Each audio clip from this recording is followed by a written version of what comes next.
धरती का सबसे रईस व्यक्ति जो पैसे बचाने के लिए बिजली की वोल्टेज को कम करवा देता था। दोस्तों आज हम बात करने वाले हैं हैदराबाद के निजाम के कंजूसी के किस्से। दोस्तों आज से 80 साल पहले की बात है। उस समय राजाओं के दरबार में जलसे हुआ करते थे। राज्य के सभी अमीर, जागीरदार और व्यापारी एक जगह पर राजा के पास इकट्ठा हुआ करते थे। लंबी लंबी दावतें चलती थी और राजा के दरबार में आए ये लोग राजा को नजराने भेंट करते थे।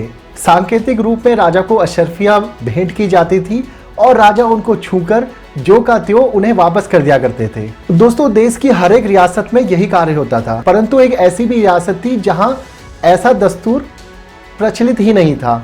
यहाँ जलसा तो होता था, परंतु राजा नजराना पेश करने के समय अपने सिंहासन के बगल में एक पोटली बांध लेता था। जैसे ही कोई अशर्फी राजा को देता तो वो झट से अपने थैले में डाल लेता। दोस्तों एक बार राजा को नजराने में पेश हुई एक अशर्फी राजा ने पकड़ी ही थी कि वो खट से उसके हाथ से गिर पड़ी और राजा उस एक अशर्फी को ढूंढने के लिए अपने हाथ और पैरों के बल रगड़ते हुए सिंहासन के नीचे देखने लगा और राजा का ये किस्सा कई दिनों तक प्रचलित रहा। दोस्तों इस किस्से में अशर्फी सिंहासन के ही नीचे खड़े एक व्यापारी के पैर पर चली गई थी और राजा उस अशर्फी को उठाने के लिए उस व्यापारी के पैरों में गिर गया। राजा ने वो अशर्फी उठाई और सिंहासन के पास पड़े थैले में रख दी। दोस्तों आप सोच रहे होंगे कि ये कौन सा राजा था। ये राजा थे हैदराबाद के निजाम, जो कि उस समय हिंदुस्तान की सबसे बड़ी रियासत थी और उस समय यहाँ के निजाम धरती के सबसे रईस व्यक्ति माने जाते थे। दोस्तों हैदराबाद रियासत के निजाम थे मीर ओस्मान खान, जिनके कंजूसी के बड़े बड़े किस्से प्रचलित हैं।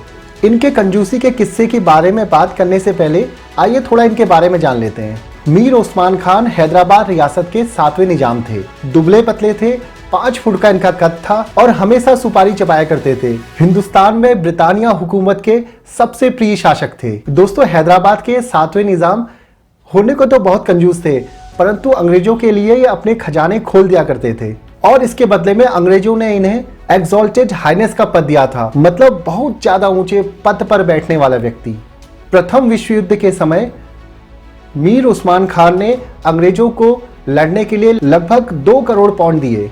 क्वीन एलिजाबेथ II की शादी में इन्हीं निजाम ने उन्हें एक शाही नेकलेस गिफ्ट किया और इस नेकलेस में लगभग 300 हीरे जड़े हुए थे और उस समय इस नेकलेस की कीमत करोड़ों में आकी गई थी। दोस्तों जब देश आजाद हुआ और हैदराबाद को भारत में मिला दिया गया था, तब मीर उस्मान अली खान की संपत्ति 17 लाख करोड़ से अधिक आकी गई थी। दोस्तों अमेरिका के उस समय की जीडीपी के साथ इसकी तुलना करें तो यह संपत्ति लगभग अमेरिका के उस समय की जीडीपी के 2% के बराबर थी। दोस्तों मशहूर लेखक डोमिनिक लैपियर और लैरी कॉलिंस ने अपनी किताब फ्रीडम एट मिडनाइट में हैदराबाद के निजाम पर काफी कुछ बताया है। दोस्तों लेखक लिखते हैं, निजाम के पास लगभग 100 मिलियन पाउंड से ज्यादा का सोना, 400 मिलियन पाउंड से ज्यादा के जवाहरात थे। निजाम की डेस्क पर एक गंदे पुराने अखबार से लिपटा हुआ एक जैकब डायमंड पड़ा रहता था, जो दुनिया के 7 सबसे महंगे हीरो में से एक था। 280 कैरेट के इस हीरे का साइज नींबू के बराबर था। हीरे को निजाम अपने पेपर वेट के तौर पर इस्तेमाल किया करते थे। दोस्तों डोमिनिक लैपियर आगे लिखते हैं, उस समय निजाम के पास करीब 3 करोड़ रुपए का एक ऐसा कैश रहा होगा जो पुराने अखबारों में लिपटा हुआ सालों से तहखानों और धूल से अटे पड़े कोनों में पड़ा हुआ था। हर साल इसमें से कई हजार पाउंड के रुपए तो चूहे कुतर जाते थे। आखिर हैदराबाद के निजाम के पास ये अकूत संपत्ति आई कहां से? दोस्तों इतिहासकारों की माने तो राजा की इनकम का सबसे बड़ा जरिया था गोलकोंडा माइंस। ये माइंस सोना और हीरा उगलती थी। उस समय दुनिया में हीरा सप्लाई का सबसे बड़ा जरिया गोलकोंडा माइंस ही थी। दोस्तों अब जिस व्यक्ति के पास इतनी ज्यादा संपत्ति होगी तो उस निजाम के किस्से तो मशहूर होना लाजमी है, लेकिन दौलत से ज्यादा फेमस उनके कंजूसी के किस्से हुआ करते थे। इतिहासकार बताते हैं निजाम मीर उस्मान अली खान बहुत ही मैला सूती पैजामा पहना करते थे और पैरों में बहुत ही घटिया किस्म की जूतियां होती थी, जिन्हें वो बहुत कम पैसों में बाजार से मंगवा लेते थे। ब्रिटिश अफसरों के आने पर वो एक तुर्की टोपी लगाया करते थे। 35 सालों से वो टोपी उनके पास थी, उस पर फफूंदी सी जम गई थी। वो अपने छोटे से कमरे में नौकरों को घुसने नहीं देते थे। कमरे में चारों तरफ जाले लगे रहते थे, धूल चढ़ी हुई रहती थी। केवल साल में एक दिन निजाम के जन्मदिन पर उस कमरे की सफाई होती थी। दोस्तों, निजाम के पास इतने सोने के बर्तन थे कि 100 लोग एक साथ उन बर्तनों में खाना खा लें, लेकिन निजाम अपने छोटे से कमरे में जमीन पर एक दरी बिछाकर एक टीन की थाली में खाना खाया करते थे। इतिहासकारों की माने तो निजाम इतने कंजूस थे कि उनके मेहमान सिगरेट पीकर जो टुकड़े छोड़ जाते थे, निजाम उनमें से कम जली सिगरेट के टुकड़े अपने पास रखवा लेते और फिर बाद में उन टुकड़ों को पीते। एक अंग्रेज अफसर के हवाले से इतिहासकार लैरी कॉलिंस लिखते हैं, एक बार कुछ ब्रिटिश अफसर निजाम के यहाँ पहुंचे, शैंपेन पीने की इच्छा जताई, शैंपेन मंगवाई गई और जब तक वो शैंपेन पी गई, निजाम की नजरें केवल शैंपेन पर ही टिकी रही। उन्होंने उस शैंपेन की बोतल को 4 मेहमानों से आगे नहीं जाने दिया, क्योंकि डर था कहीं शैंपेन की बोतल खत्म ना हो जाए। दोस्तों, निजाम की कंजूसी का एक और किस्सा बहुत प्रचलित है। 1944 की बात है। लॉर्ड वेवल बतौर ब्रिटिश वायसराय निजाम के यहाँ आने वाले थे। इससे कुछ रोज पहले दिल्ली में ब्रिटिश अफसरों के पास निजाम का एक तार पहुंचता है। इस तार में निजाम ने पूछा था, इस समय सेकेंड वर्ल्ड वॉर छिड़ा हुआ है, बाजार में महंगाई बहुत है, क्या ऐसे समय में भी वायसराय शैंपेन पीना चाहेंगे?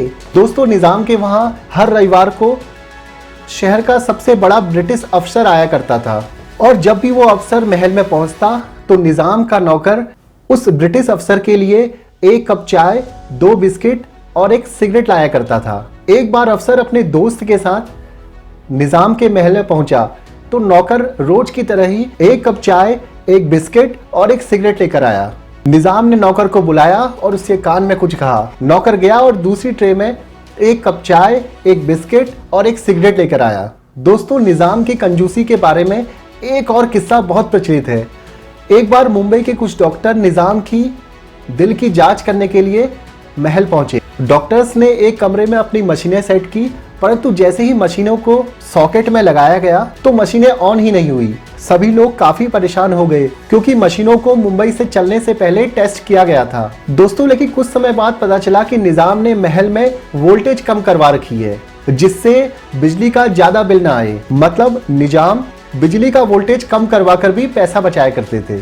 दोस्तों, इतिहासकार लैरी कॉलिंस ने निजाम की गाड़ियों के शौक के बारे में भी एक किस्सा लिखा है। उनके मुताबिक भारत के राजाओं को बड़ी बड़ी महंगी कारों का शौक था और यही शौक निजाम के पास भी था, परंतु निजाम कभी भी अपने लिए गाड़ियां खुद नहीं खरीदते थे। निजाम के कोई भी गाड़ी नहीं खरीदने के बावजूद भी उनके पास अच्छी अच्छी गाड़ियों का कलेक्शन हुआ करता था। दोस्तों, इन अच्छी अच्छी गाड़ियों को हथियाने के लिए निजाम एक विचित्र टेक्निक अपनाते थे। अपने राज्य में भ्रमण के वक्त जिस भी गाड़ी पर उनकी नजर पड़ती, 2 दिन बाद उस गाड़ी के मालिक के पास निजाम का पैगाम पहुंच जाता था, जिसमें लिखा होता था, आपके निजाम साहब को आपकी गाड़ी तोहफे में पाकर बहुत खुशी हुई। बताते हैं कि बहुत सारे लोग तब अपनी गाड़ियां सड़कों पर निकालते ही नहीं थे जब पता लगता था कि निजाम साहब भ्रमण पर निकले हैं। दोस्तों, इस तरह से निजाम उस्मान अली खान दुनिया के सबसे रईस व्यक्ति होने के बावजूद भी दुनिया के सबसे कंजूस व्यक्ति माने जाते हैं। दोस्तों, आपको ये वीडियो कैसा लगा? कमेंट बॉक्स में अपनी राय जरूर दें। दोस्तों, ऐसे ही वीडियोस देखते रहने के लिए चैनल को लाइक, शेयर और सब्सक्राइब जरूर करें। मिलता हूं आपसे नेक्स्ट वीडियो में, तब तक अपना ख्याल रखिए। धन्यवाद।